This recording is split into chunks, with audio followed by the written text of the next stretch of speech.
મિત્રો આપણે આગળના લેસનની અંદર ચાલુ વર્તમાન કાળ શીખી ગયા છીએ. એમાં આપણે વિધાન, પ્રશ્નાર્થ અને નકાર વાક્ય છે એની રચનાઓ જોઈ હતી. આજે આપણે WH વાળા ક્વેશ્ચન જોવાના છે. તો ચાલુ વર્તમાન કાળ, તો એની અંદર આપણે WH ક્વેશ્ચનની અંદર જોશું who, what અને where. આ ત્રણ વિશે આપણે ચર્ચાઓ કરવાની છે. તો એમાં પહેલું છે who. who બરાબર કોણ.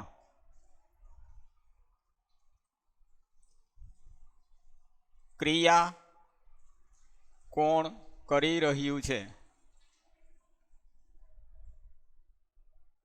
અથવા સામેની વ્યક્તિ કોણ છે તેવું જાણવા માટે who શબ્દનો ઉપયોગ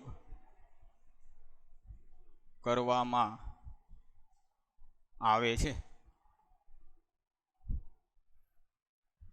ક્રિયા કોણ કરી રહ્યું છે અથવા સામેની વ્યક્તિ કોણ છે એવું જ્યારે જાણવું હોય ત્યારે આપણે who શબ્દનો ઉપયોગ કરવાનો છે. who વાળી વાક્ય રચનામાં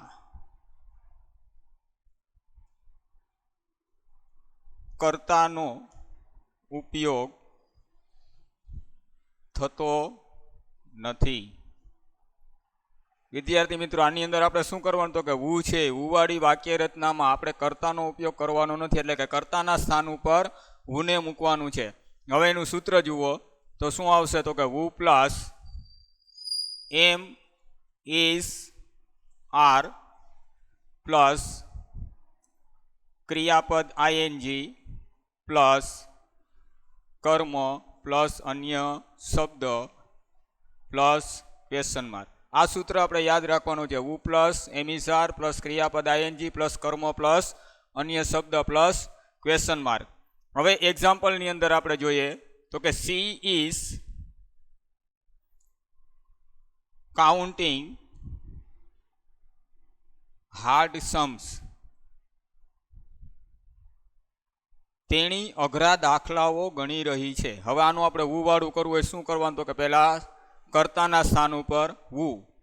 who is counting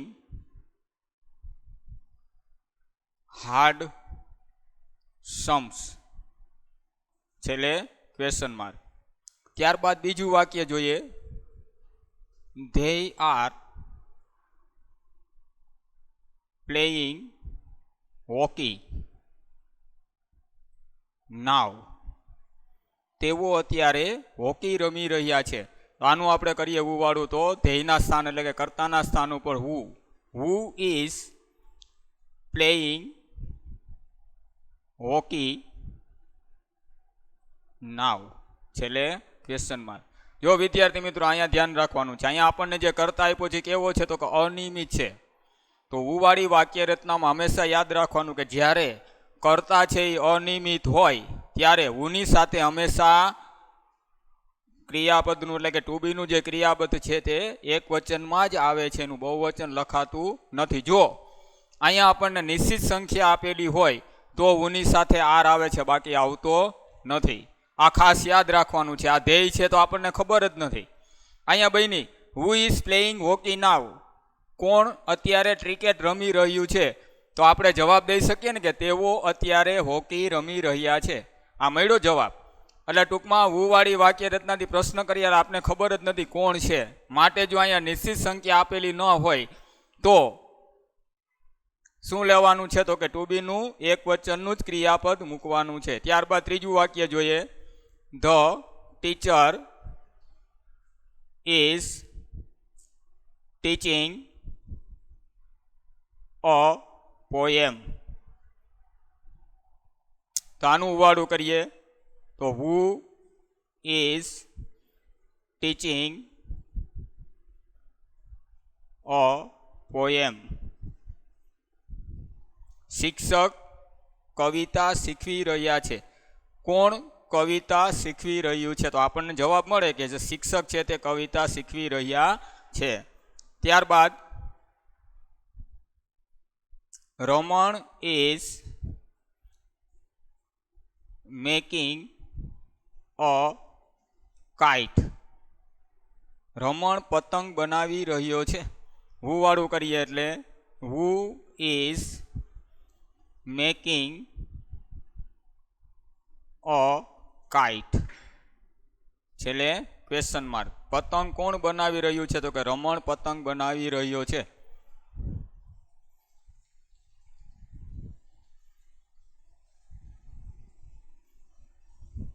ચાલો વિદ્યાર્થી મિત્રો, ત્યારબાદ આપણે જોશું હવે વોટ. વોટ એટલે શું? તો ચાલુ વર્તમાન કાળ છે એની અંદર વોટની બે વાક્ય રચના બને. તમે બેમાંથી કોઈ પણ એક વાક્ય રચનાનો ઉપયોગ કરો તોય ચાલે. એટલે આપણે આજે બે વાક્ય રચના છે તે શીખવાની છે. સમજાઈ ગયું વિદ્યાર્થી મિત્રો? જો હવે આપણે જોઈએ વોટ. વોટ બરાબર શું? એની નોંધ જોઈએ.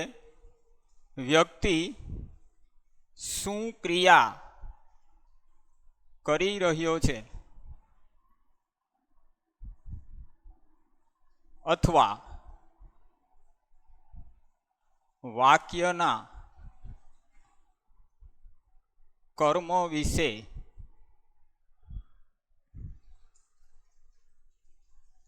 જાણવા માટે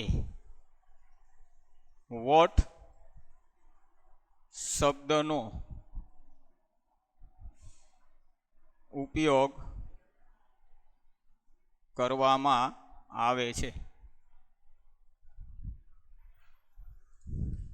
નીચેની નોંધ જોવો. વોટ વાળી વાક્ય રચનામાં કર્મનો ઉપયોગ થતો નથી. હવે જો એનું સૂત્ર છે પેલું what plus is are plus કર્તા પ્લસ ક્રિયાપદ આઈએનજી પ્લસ અન્ય શબ્દ પ્લસ ક્વેશ્ચન માર્ક. બીજી વાક્ય રચના જુઓ. આ પહેલી છે, આ બીજી છે. What plus is are plus કર્તા પ્લસ ડુઈંગ પ્લસ અન્ય શબ્દ પ્લસ ક્વેશ્ચન માર્ક. વિદ્યાર્થી મિત્રો, બેમાંથી કોઈ બી એક વાક્ય રચના ચાલુ વર્તમાન કાળની અંદર બનાવો એટલે ચાલે. ભાઈ ચાલુ વર્તમાન કાળ હોય કે ચાલુ ભૂતકાળ હોય, બંનેની અંદર બેમાંથી કોઈ બી એક વાક્ય રચના બનાવો એટલે ચાલે. જો એક્ઝામ્પલ તરીકે આપણે જોઈએ, the postman is writing a letter. ટપાલી છે તે અત્યારે પત્ર લખી રહ્યો છે. વોટવાળી વાક્ય રચના બનાવો એટલે આપણે પહેલું જોઈએ તો શું આવ્યું? તો કે વોટ, ત્યારબાદ ટુ બેનું ક્રિયાપદ એટલે is. What is the postman writing. ટપાલી શું લખી રહ્યો છે? તો કે ટપાલી છે તે પત્ર લખી રહ્યો છે. મળ્યો જવાબ. ત્યારબાદ બીજી વાક્ય રચના જુઓ તો what is the postman doing. ટપાલી શું કરી રહ્યો છે? તો કે ટપાલી પત્ર લખી રહ્યો છે. બેયની અંદર આન્સર મળે જ છે. તો બેમાંથી કોઈ બી એક વાક્ય રચના લખો એટલે સાચી પડે. ત્યારબાદ બીજું ઉદાહરણ જોઈએ. The hunter is catching birds. શિકારી પક્ષી પકડી રહ્યો છે. હવે આનું બનાવો એટલે શું બન્યું? તો કે vote is the hunter catching. શિકારી શું પકડી રહ્યો છે? તો કે શિકારી પક્ષીઓ પકડી રહ્યો છે. બીજી વાક્ય રચના જુઓ તો what is the hunter doing. શિકારી શું કરી રહ્યો છે? તો કે શિકારી પક્ષીઓ પકડી રહ્યો છે. ત્યારબાદ આપણે જોઈએ ત્રીજું ઉદાહરણ.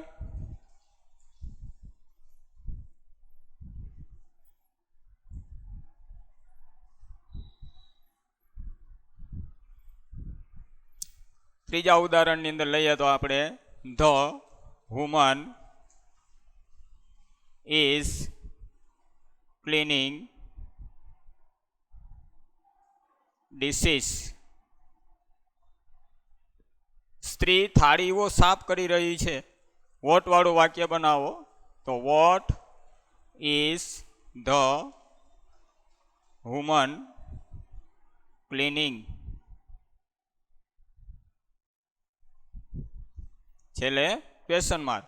ત્યારબાદ બીજું જોવો તો what is the woman doing.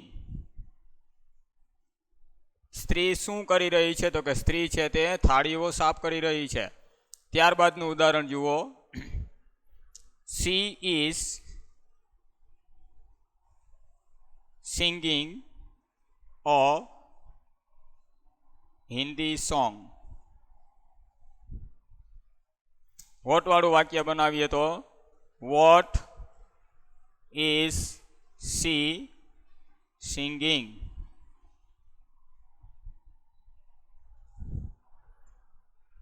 ત્યારબાદ બીજી વાક્ય રચના આપણે જોઈએ.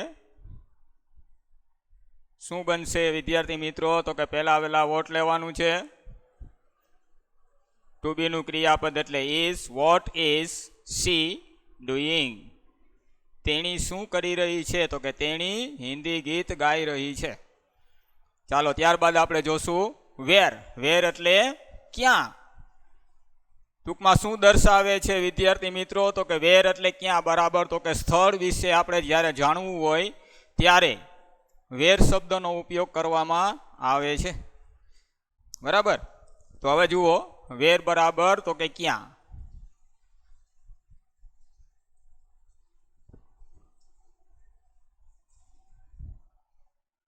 તો આની આપણે નોંધ જોઈએ. વ્યક્તિ ક્યાં ક્રિયા કરી રહ્યો છે?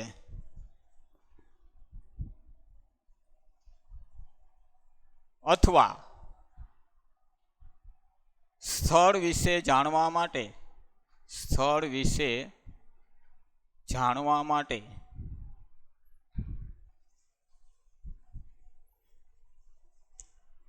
વેર શબ્દનો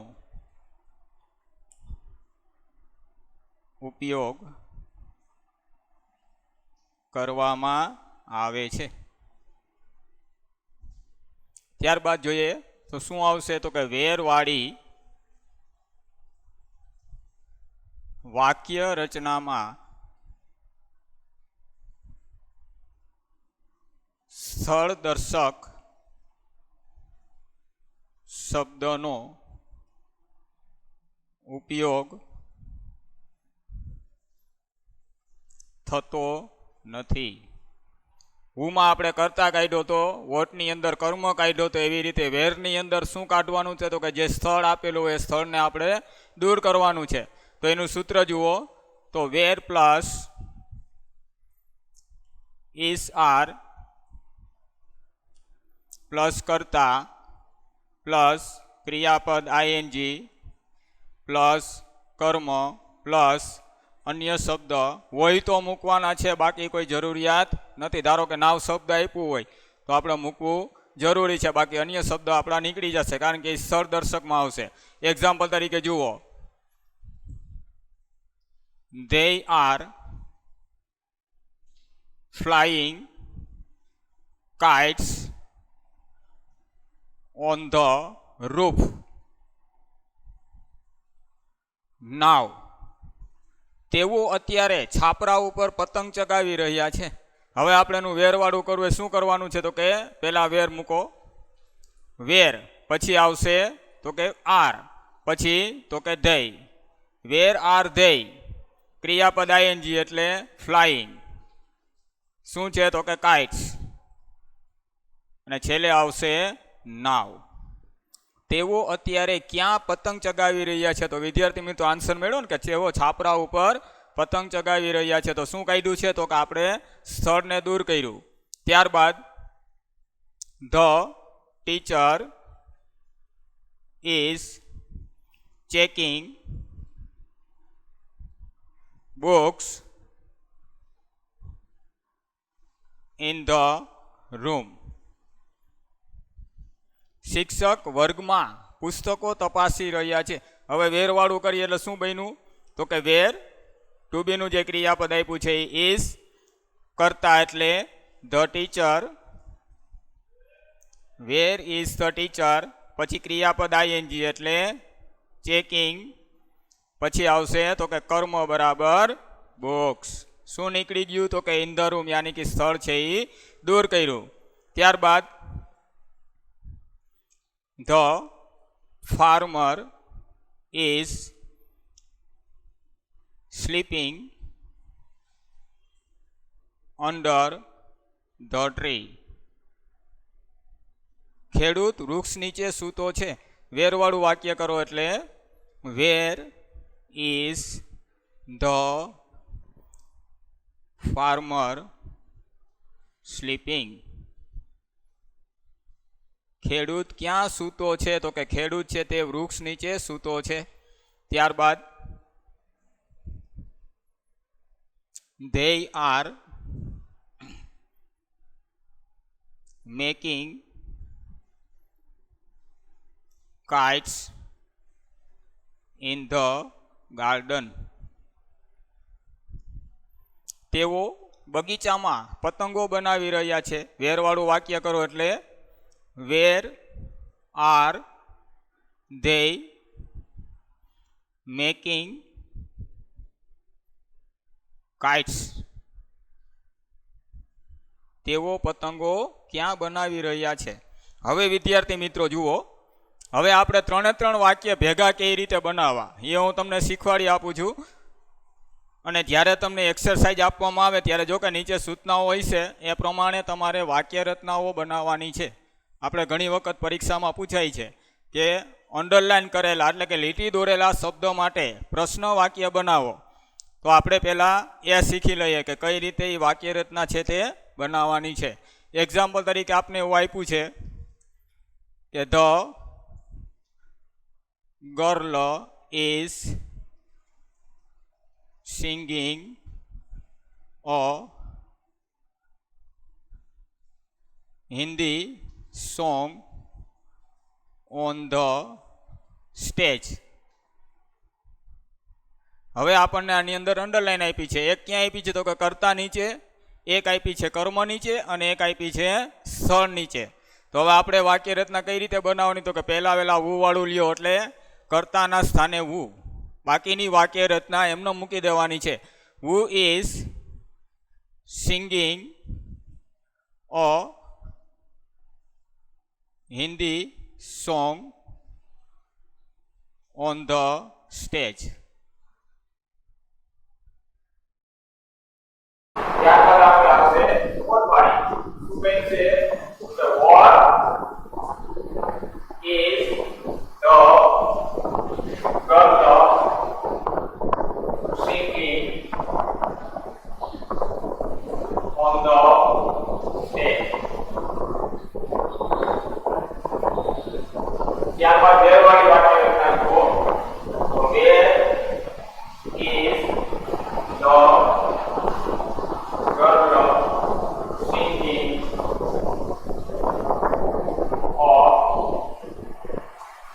Hindi song? બે વિદ્યાર્થી તો ત્રણ કરતા કર્મ અને અન્ય શબ્દ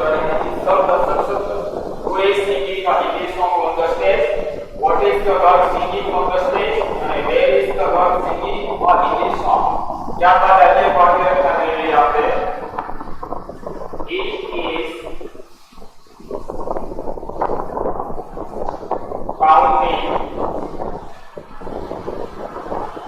માર્કર અંદર ઓટવી તે વૃક્ષ નીચે લખોટીઓ ગણી રહ્યો છે. તો પહેલા વાળા ઉપાડી વાક્ય સાથે who is counting marker under a tree. ત્યારબાદ